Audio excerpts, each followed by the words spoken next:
todos chicos, bienvenidos a una nueva clase. Vamos a resolver una nueva pregunta del examen simulacro y en esta ocasión vamos a resolver la número 40, ¿vale?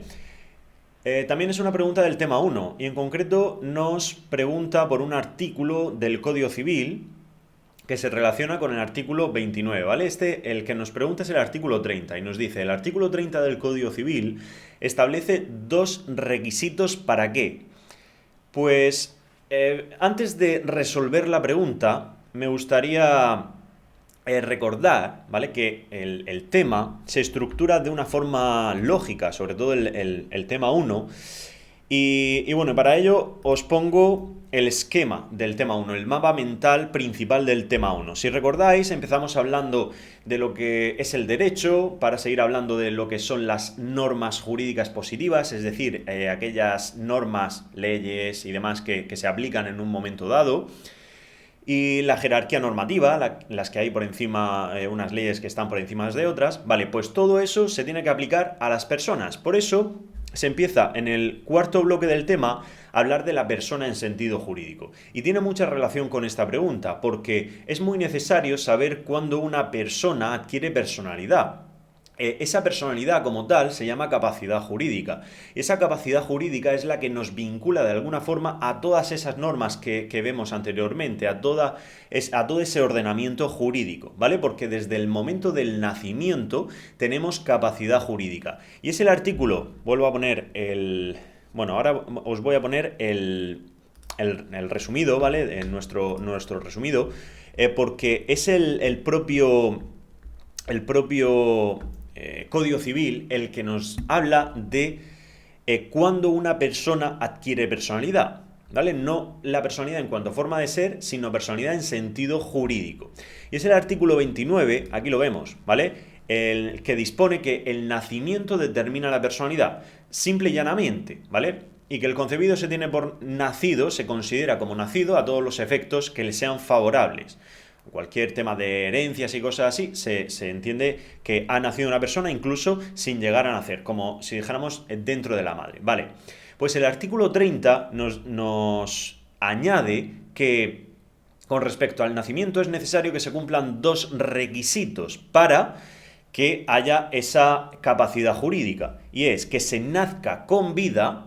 Por tanto, se entiende que los que nazcan sin vida no adquieren personalidad y por tanto no tienen esa capacidad jurídica, ni han sido capaces de adquirir derechos, ni obligaciones, ni nada.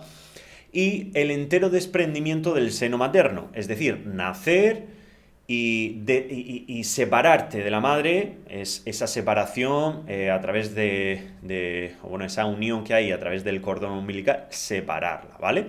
Y en el momento en el que pueda seguir viviendo de forma autónoma, ya adquiere la personalidad, la capacidad jurídica. Entonces, ¿qué es lo que nos estaba preguntando la pregunta del simulacro?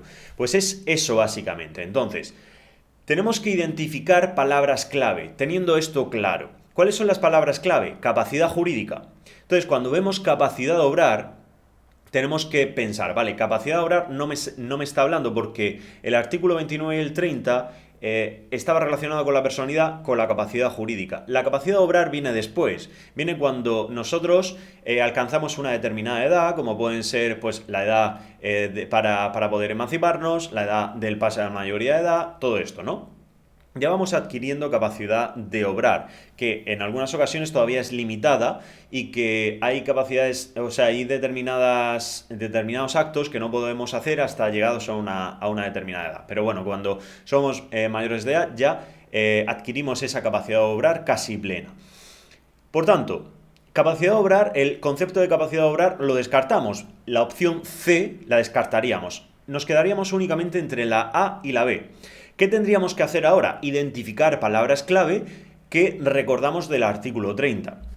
¿Y cuáles serían? Pues nos habla de esos requisitos, que es nacer con vida, las dos opciones serían correctas, y cuidado, la A, que dice el entero desprendimiento del seno materno, esa es la opción correcta, porque la B nos dice capacidad para seguir viviendo durante un plazo de tiempo. Ese plazo de tiempo se eliminó del Código Civil, es En el momento en el que nazcas con vida y te desprendas de la madre, adquieres personalidad. Da igual que mueras a las 24 horas. En ese momento sí que adquieres capacidad jurídica, por tanto, derechos, obligaciones y demás, ¿vale? La opción B tampoco sería correcta por eso.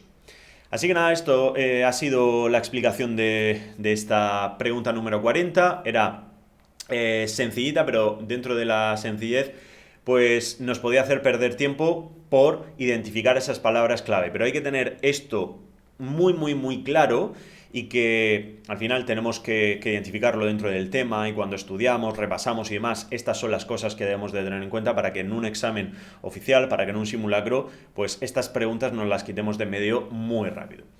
Nada más, chicos, cualquier duda, cualquier cosita que necesitéis, nos podéis escribir en comentarios y si necesitáis pues formaros, prepararos bien para la oposición, recordad que tenemos cursos disponibles, cursos online de forma completa, preparando todas las pruebas para que podáis prepararos también de esa forma. Así que nada, un saludo, hasta la próxima clase. Adiós.